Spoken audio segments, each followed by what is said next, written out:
इंसान सोचता क्या है और इंसान के साथ होता क्या है। हम सांसारिक माया मोह में बंधे हैं। आज की देखते हैं और अपने आज के वर्तमान के हिसाब से भविष्य का आकलन करते हैं, परंतु नियति तय है, निर्धारित है। नियति को जो मंजूर है वही होगा। हम चाहे कितना भी कोशिश कर लें, होने को नहीं टाल सकते।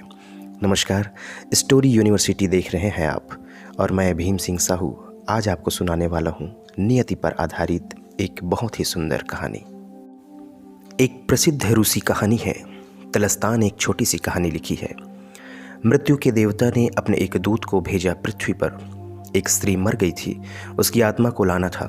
देवदूत आया लेकिन चिंता में पड़ गया, क्योंकि 3 छोटी छोटी लड़कियां जो जुड़वा थी, एक अभी भी उस मृत स्त्री के स्तन से लगी है, एक चीख रही है, पुकार रही है, एक रोते रोते सो गई है।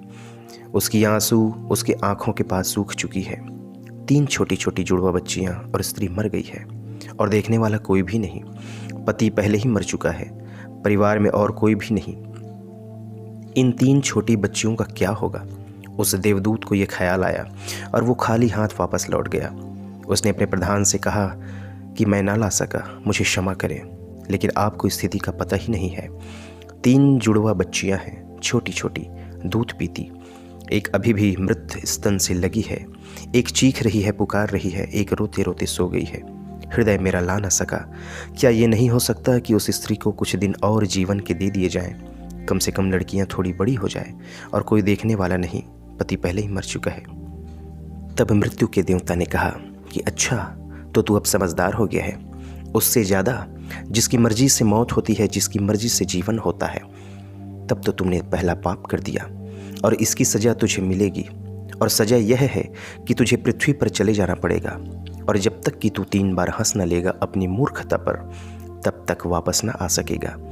यहाँ पर समझने वाली बात है, 3 बार न हंस लेगा अपनी मूर्खता पर, क्योंकि दूसरों की मूर्खता पर तो अहंकार हंसता है, और जब तुम अपनी मूर्खता पर हंसते हो तब अहंकार टूटता है। देवदूत को लगा कि नहीं, वह राजी हो गया दंड भोगने को, लेकिन फिर भी उसे लगा कि सही तो मैं ही हूँ और हंसने का मौका कैसे आएगा। उसे ज़मीन पर फेंक दिया गया। एक चमार, सर्दियों के दिन करीब आ रहे थे।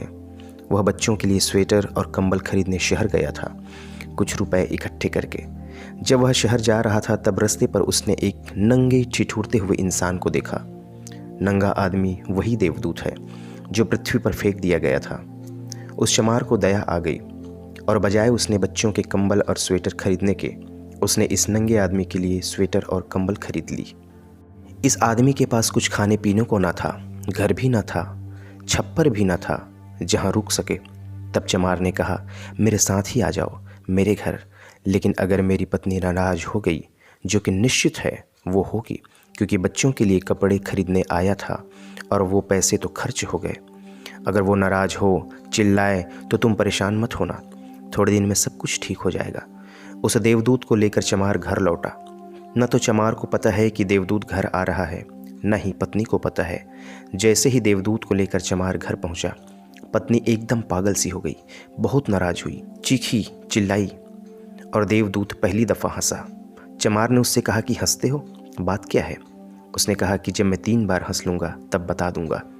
देवदूत हंसा पहली बार, क्योंकि उसने देखा कि पत्नी को पता ही नहीं है कि चमार देवदूत को लेकर घर आया है, जिसके आते ही घर में 1000 खुशियाँ आ जाएगी।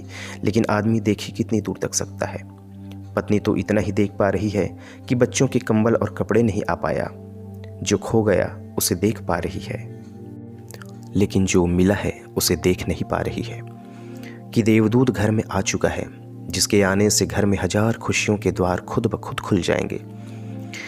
खैर, जल्द ही, क्योंकि वह देवदूत था, 7 दिन में चमार का सब काम सीख लिया और उसके जूते इतने प्रसिद्ध हो गए कि चमार महीनों के भीतर धनी होने लगा। आधा साल होते होते तो उनकी ख्याति सारे लोक में फैल गई। उनके जैसा जूते बनाने वाला कोई दूजा नहीं, क्योंकि वो देवदूत जूता बनाता था। सम्राटों के जूते वहाँ बनने लगे, धनी नगर सेठों के जूते वहाँ बनने लगे, धन अपरंपार बरसने लगा था। एक दिन सम्राट का आदमी आया। उसने कहा कि यह चमड़ा बहुत कीमती है, आसानी से नहीं मिलता, कोई भूल चूक नहीं करना, जूते ठीक इस तरह से बनने हैं, और याद रखना जूते ही बनाने हैं, स्लीपर नहीं। क्योंकि उस वक्त रूस में एक रिवाज था, अगर कोई आदमी मर जाता था तब उसे स्लीपर पहनाकर शमशान घाट तक ले जाया जाता था। चमार ने भी देवदूत को कहा कि स्लीपर मत बना देना, जूते ही बनाना, स्पष्ट आज्ञा है और चमड़ा इतना ही है, और अगर कुछ भी गड़बड़ हुई तो हम मुसीबत में फंस जाएंगे। लेकिन फिर भी देवदूत ने स्लीपर ही बनाए। जब चमार ने देखे कि स्लीपर बने हैं तो वो क्रोध से आग बबूला हो गया। वो लकड़ी उठाकर देवदूत को मारने को तैयार हो गए। तू तो मेरी फांसी लगवा देगा, तुझे बार बार समझाया था कि स्लीपर बनानी ही नहीं है, फिर स्लीपर किस लिए? देवदूत फिर खिलखिलाकर हंसा। तभी आदमी सम्राट के घर से भागा हुआ आया और उसने कहा कि जूते तो नहीं बना दिए, मत बनाना, स्लीपर ही बनाना, क्योंकि सम्राट की मृत्यु हो गई। भविष्य अज्ञात है, सिवाय उसके और किसी को ज्ञात नहीं, और आदमी तो अतीत के आधार पर निर्णय लेता है। जिंदा था तब जूते चाहिए था, मर गया तो स्लीपर चाहिए। तो वो चमार उसके पैर पकड़कर माफ़ी मांगने लगा कि मुझे माफ़ कर दो, पर उसने कहा कि कोई हर्ज नहीं, मैं अपना दंड भोग रहा हूँ। लेकिन वो हंसा आज दोबारा। चमार ने पूछा कि हंसी का कारण। उसने कहा कि मैं 3 बार हंस लूँ। देवदूत दोबारा हंसा, इसलिए कि भविष्य हमें ज्ञात नहीं, और हम आकांक्षाएं करते हैं जो कि व्यर्थ है। हम अभिक्षाएं करते हैं जो कभी पूरी नहीं होगी। हम मांगते हैं जो कभी घटेगा नहीं, क्योंकि कुछ और ही घटना तय है। हमसे बिना पूछे हमारी नियति घूम रही है और हम व्यर्थ ही शोरगुल मचाते रहते हैं। चाहिए स्लीपर और जूते हम बनवाते हैं। मरने का वक्त करीब आ गया है और ज़िंदगी का हम आयोजन करते हैं। कि देवदूत को लगा था कि वो बच्चियां, मुझे क्या पता कि भविष्य उनका क्या होने वाला है। मैं नाहक ही बीच में आया। और तीसरी घटना घटी कि 3 लड़कियां जवान, बहुत ही खूबसूरत, जिनकी शादियां होने वाली थी और जिनका जूते बनाने का ऑर्डर आया था कि इनके लिए जूते बनवाया जाए। उन 3 लड़कियों के साथ एक बुजुर्ग महिला थी जो बहुत धनी थी। देवदूत पहचान गया कि ये वही 3 बच्चियां हैं जिनको वो मृत माँ के पास छोड़ आया था और जिनकी वजह से आज वह धरती पर दंड भोग रहा है। वो तीनों लड़कियां सुंदर हैं, स्वस्थ हैं। उसने पूछा कि क्या हुआ, ये बूढ़ी औरत कौन है? उस बूढ़ी औरत ने कहा कि यह मेरी पड़ोसन की लड़कियां हैं। वो बहुत ही गरीब थी, उसके पास पैसे भी न थे, उनके शरीर में दूध भी न था, और 3 जुड़वा बच्चियां, वो इनको दूध पिलाते पिलाते मर गई। लेकिन मुझे इन तीनों पर दया आ गई, क्योंकि मेरा कोई आल औलाद नहीं है। मैंने इन तीनों बच्चों को पाल लिया। अगर माँ जिंदा रहती तो ये तीनों बच्चियाँ गरीबी, दीनता, दरिद्रता में बड़ी होती। माँ मर गई, इसलिए ये तीनों बहुत ही वैभव और संपदा में पली बढ़ी, और अब उस बूढ़ी औरत की संपत्ति की यही 3 मालकिन हैं, और इनका सम्राटों के खानदान में विवाह हो रहा है। देवदूत तीसरी बार हंसा और चमार को उसने कहा कि ये 3 कारण हैं।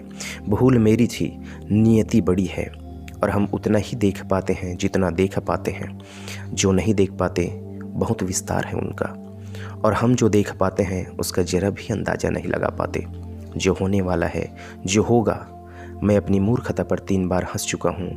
मेरा दंड पूर्ण हो चुका है और अब मैं जाता हूँ। इस तरह वह देवदूत स्वर्ग की ओर प्रस्थान कर जाता है। दोस्तों, आज की कहानी में बस इतना ही। अगले एपिसोड में फिर से हाजिर होऊंगा एक नई कहानी के साथ। कहानी को पूरा देखने और सुनने के लिए आपका बहुत बहुत धन्यवाद। अगर कहानी अच्छी लगी हो तो लाइक, कमेंट एवं शेयर अवश्य कीजिएगा, और मेरे इस चैनल को सब्सक्राइब कर लीजिएगा, क्योंकि आपके लिए तो यह फ्री है, परंतु मेरे लिए आगे और स्टोरी बनाने का हौसला है। आपका दिन शुभ हो। धन्यवाद।